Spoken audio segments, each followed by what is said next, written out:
I just bought my dream watch, but not for me, it's for my dad.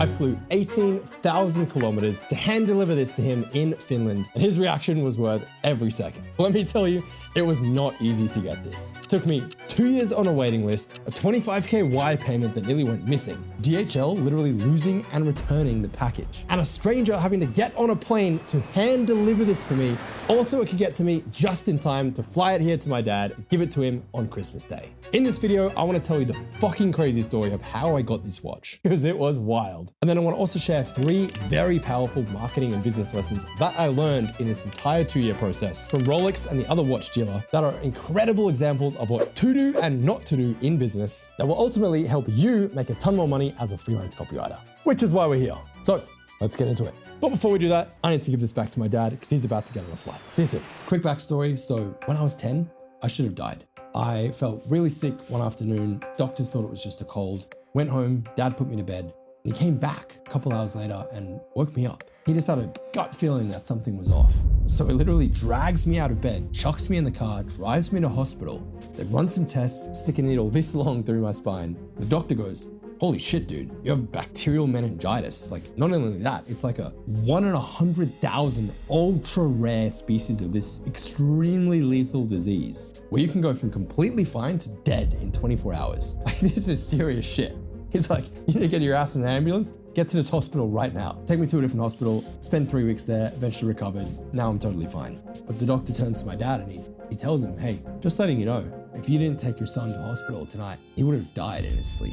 Like, roll credits, end of movie, that's it. So because of that one decision from my dad, I survived.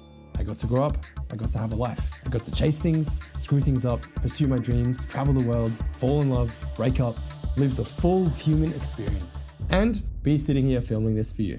Literally every second of my life since that moment, I owe to my dad. And I feel like I've never really properly thanked him for it. So this Christmas, the whole family is going to be in Europe, and I was like, I am going to get this man something special to say thank you. So after a whirlwind of events, I managed to get this watch just in time for my flight. I flew it 18,000 kilometers all the way to Finland. And let me tell you, seeing his reaction when he opened that box, I would pay $1 million to see that again. Holy moly. Holy shit, Sean. That's like, wow. That's a huge present. That's a huge present. That's a really huge present. Do you like it? No. Shawnee. Thank you. Gosh, Shawnee, that's so crazy. Now, of course, the universe did not make this easy. It was a fucking roller coaster of a journey to get this watch, dude.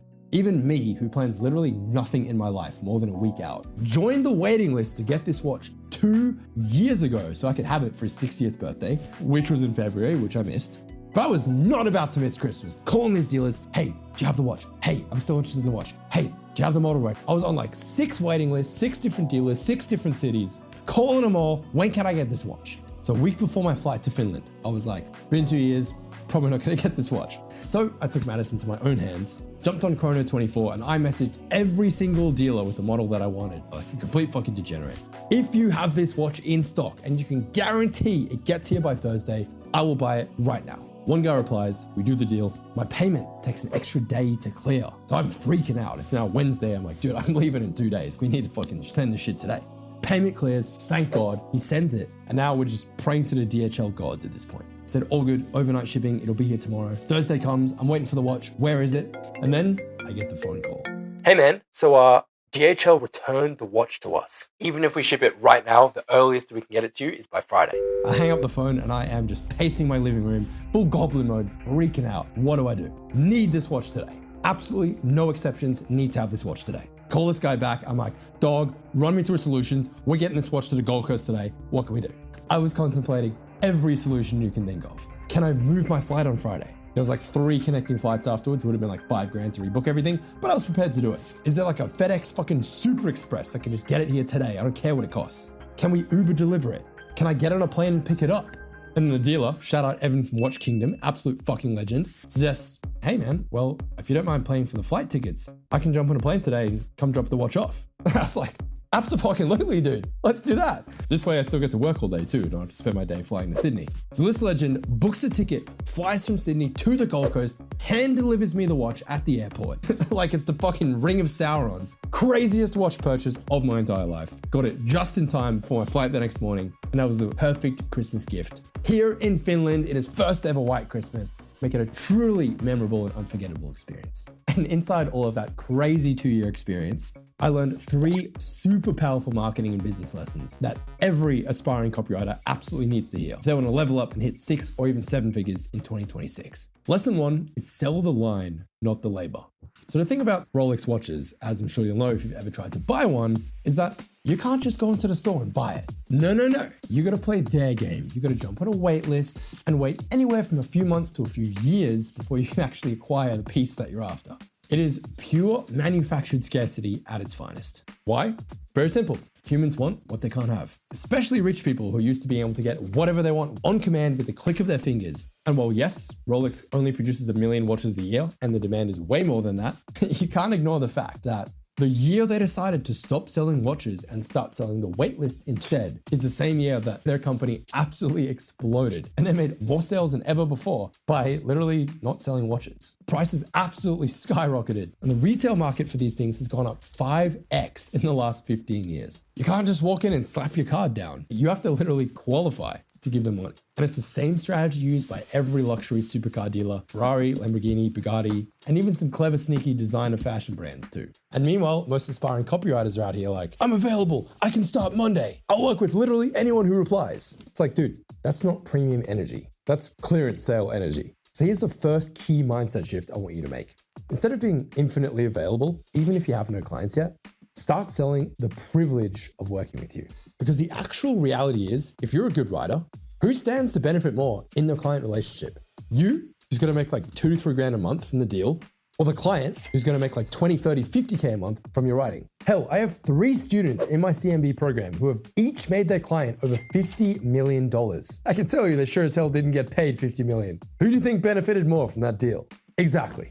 So next time you're pitching, instead of just saying, yeah, I'm available, I can start Monday, make it clear that you only have the capacity to take on a certain amount of clients at a time. Literally say in the offer doc, on the sales call, hey, I have capacity to take on 3 clients this month. If you want in, let me know, we'll get started.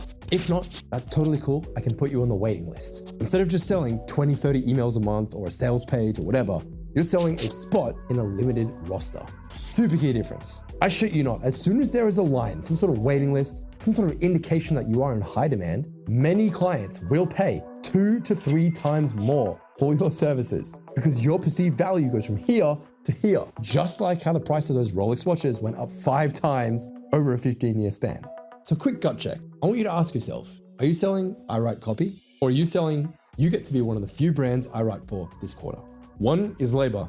The other is a line that people want to stand in. That's lesson number 1. I think lesson number 2 is even more powerful. And that is non-negotiable outcomes. You need to learn to have an unwavering level of commitment to your goals, but be fluid about the process. With my process to buy this watch and these dealers, for 2 years, this watch was a nice to have. Like, oh, cool, I'll wait around, it'll get here when it gets here. Newsflash, dude, 2 years went by, still not here. It wasn't until 4 days before I was flying overseas, it stopped being a nice to have and started being, if this watch isn't here by Thursday night, this entire plan is dead. I don't get to surprise Dad in Finland with this watch on his first ever white Christmas as a thank you for saving my life. I already missed his 60th birthday in February. I'm not fucking missing Christmas in Finland as well. And adding that constraint of it absolutely must be in my hands by Thursday night flipped a switch in my brain. Suddenly, I'm not sitting around hoping that Rolex calls me. I'm proactive. I'm DMing every single dealer on Chrono24. I'm hitting friends in the industry. I'm calling every dealer I know. I'm offering reward money to anyone who can get me this watch by Thursday. I was fucking relentless when the guy called me and said, hey man, sorry, DHL returned it. Won't be able to get it to you till Friday. I was absolutely not taking that as an answer. I called him right back and I said, dude, I'm absolutely not accepting Friday as a reality. Needs to be here today. What can we do? Super express shipping, helicopter. Can I fly to your city and pick it up? Can we Uber package it? My new housemate, Grace, ex-flight attendant. She has some friends that work for Virgin Airlines. Can one of her friends bring it on a plane? Like, I'm thinking about every fucking possible solution. There was not a spare second wasted on like, oh, this sucks, why me? Why does this have to happen? Fuck no, none of that. No time for that. Immediately, my brain is firing solutions. What can we do to get the watch here today? This outcome is absolutely non-negotiable. And suddenly, because I added this constraint in a 5-minute phone call, dealer goes from, hey man, sorry, it's not gonna be until Friday, nothing we can do, to, I'm hopping on a plane, I'll hand deliver it to you by 3 p.m. today. Because I was fucking relentless about the outcome. Way too many copywriters treat their income goals as being this nice to have thing that it's like, oh, you know, if I hit 10K a month, it'd be cool, it'd be nice. And what happens if you don't? Nothing, absolutely nothing. That's the problem. You keep sitting there doing the same old stuff, scrolling TikTok, quietly feeling like shit, hoping something magically changes or a client fucking care packages himself into your lap from outer space. What happens? Your income stays exactly the same month after month, year after year, nothing changes. And that brought you right here to this video. If I put a gun to your head and I said, you have to hit $10,000 a month in the next 30 days, or I'm gonna pull the fucking trigger and blow your brains out, you would absolutely find a way to make 10K a month. And you'd realize 10K a month is fuck all. It's like 3 clients paying you 3K a month each, plus some change. 3 clients in 30 days is fucking nothing. We have students in CMB from India who have landed 8 clients this month, 12 clients this month. Meanwhile, we got people over here from actual English-speaking countries in America claiming they can't hit 10K in 1 month. Preposterous. These are people, English isn't even their first language. They're running circles around you, dude. Got a guy in our program, Zane. Dude's a fucking freak. He made $44,000 in profit this month in December as a freelance copywriter because he was relentless about his goals. So instead of sitting down, hoping 10K a month magically happens, what if for the next 90 days, not even 30, I'm gonna make it 90, you treated hitting 10K a month the same way I treated this watch. You just said, hey, until I sent 30 pitches today, I'm not gonna sleep. And you made that a rule every single day for 90 days straight. That is 3,000 pitches. If you're not at 10K a month after that, you are doing something wildly wrong, dude. You should be able to get there in around a month, sending 30 a day. I swear to God, new freelancers make the smallest goals feel so big. It's like, dude, it's 3 clients. You're not trying to start the next Uber. You're not trying to become a multi-billionaire. You're trying to make 10K a month. It's a sprint, not a marathon. First rule I give all my students in CMB. Until you are at 10K a month, there is no room in your life for TV, Netflix, scrolling, TikTok, dating, jerking off, fucking around, none of that. You put every waking minute into outreach until you're at 10K a month. I did this for 10 months during the pandemic. Guess what? My business went from 20K a month to 100K a month in like 6 months because I made hitting $1 million a year as a must-have, not a nice-to-have. When you add constraints, your brain doesn't get to negotiate. It has to find a way. When the outcome is optional, exclusives feel logical. When the outcome is non-negotiable, excuses become invisible. That's lesson number 2, super key. Be relentless about your outcomes.